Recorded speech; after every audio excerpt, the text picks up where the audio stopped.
अस्सलामुअलैकुम नाजरीन, ताज 92 न्यूज के साथ मैं हूं नाइला भट्टी। चलते हैं आज की अहम खबर की तरफ। एडमिनिस्ट्रेटर जिला कौंसिल कराची नूर हसन जोखियों ने कहा है कि पाकिस्तान हमें अपनी जान से ज्यादा अजीज है। इसके तमाम सूबे हमारे अपने हैं। शहर कराची हमारी जाय पैदाश है, इस वजह से इसका हक हम पर सबसे ज्यादा है। जिला कौंसिल इसका कदीम तरीन इदारा है जिसकी इज्जत में मजीद इजाफा करता है। हमारी अवलीन ख्वाहिश व तरजीह है तमाम महकमों के सरबराहान इस सिमत में अपने तजुर्बात को ज़ेर इस्तेमाल लाएं। इन ख्यालात का इज़हार उन्होंने महकमा इश्तहारात की कारकर्दगी का जायजा लेने के हवाले से होने वाले इजलास की सदारत करते हुए किया।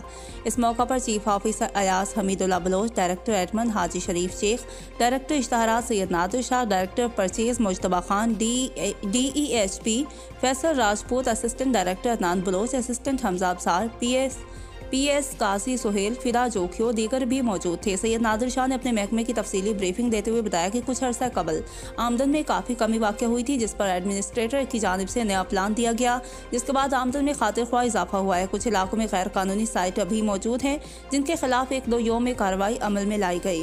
जिला कौंसिल की आमदन में इजाफा के लिए हम अपना 100% दे रहे हैं।